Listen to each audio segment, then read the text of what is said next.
In the spring of 1315, the rains began falling across northern Europe and did not stop. For 18 months, water poured from the sky without ceasing. Fields transformed into lakes, grain rotted in flooded storage pits, livestock drowned where they stood.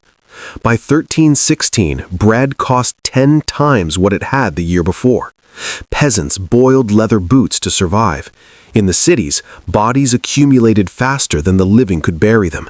This was the Great Famine, a 7-year catastrophe that killed between 10 and 25% of Europe's population.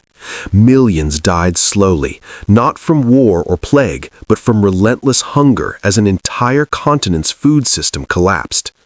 This is how it happened. Medieval Europe in 1315 was a civilization at its absolute limit. The preceding 2 centuries had witnessed explosive population growth. England's population had surged from roughly 1.4 million in 1086 to between 4 and 6 million by 1300. France supported perhaps 17 to 21 million people. Every available acre had been pressed into cultivation. Forests were cleared, marshes drained. Farmers planted crops on steep hillsides and marginal soils their ancestors had wisely avoided. The medieval warm period, spanning approximately 950 to 1250, had enabled this expansion with mild temperatures and reliable growing seasons. But by 1300, the climate was shifting. The ratio of seed to harvest had declined dangerously. Peasants who once harvested 5 grains for every 1 planted now barely achieved 3 to 1. The system had no margin for error. The disaster struck in April 1315. Contemporary chronicles record unrelenting rainfall throughout spring and summer. The Annals of Bermondsey stated there was such abundance of rain that men could neither plow nor sow. Fields became swamps, seeds washed away or rotted in waterlogged earth. The Chronicle of Mainz reported identical conditions across the Rhine Valley. The rain continued through autumn. The 1315 harvest failed catastrophically across northern Europe. In England, wheat prices exploded from 5 shillings per quarter in 1313 to 40 shillings by late 1315. In Ypres, prices increased more than tenfold. The cattle plague struck simultaneously. Livestock weakened by standing in flooded pastures succumbed to bovine pleuropneumonia. The Annales Gandensis recorded massive die-offs across Flanders. Salt production ceased because coastal salt pans could not evaporate seawater in constant rain, eliminating the ability to preserve meat. By winter 1315, northern Europe faced genuine famine. Peasants consumed their seed grain, the reserves meant for spring planting. They slaughtered their oxen, losing both plow animals and fertilizer sources. Spring 1316 brought no relief. The rains continued.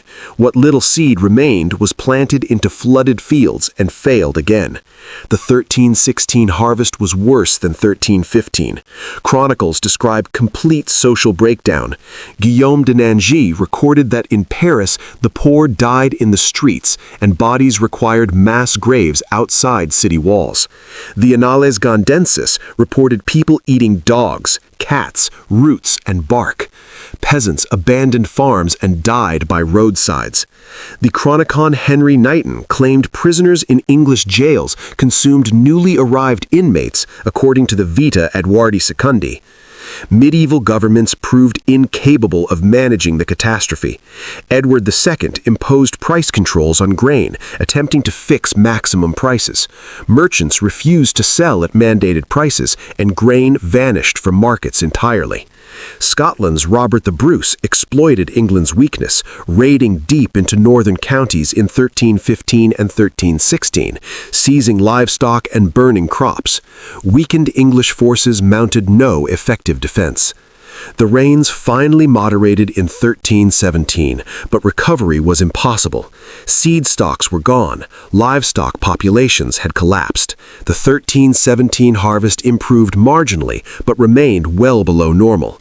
Then, in 1321 and 1322, heavy rains returned and damaged harvests again. Only after 1322 did agricultural production begin genuine recovery. The demographic impact was catastrophic. Modern estimates place mortality between 10 and 25% of Northern Europe's population, with some regions reaching 30%. England's population declined from approximately 5 million to perhaps 4 million. Ypres lost roughly 2,800 people, about 10% of its population. Rural areas suffered worse than cities. Villages across the countryside were permanently abandoned, leaving deserted medieval settlement sites still visible in archaeological records today. The famine marked the permanent end of medieval expansion. Marginal lands remained uncultivated for generations. When the Black Death arrived in 1347, it struck populations already reduced and weakened by years of childhood malnutrition. Together, famine and plague reduced Europe's population by more than half between 1315 and 1400. The labor shortages that followed shifted economic power towards surviving peasants and workers, accelerating the breakdown of feudal obligations and contributing to events like England's Peasants' Revolt of 1381.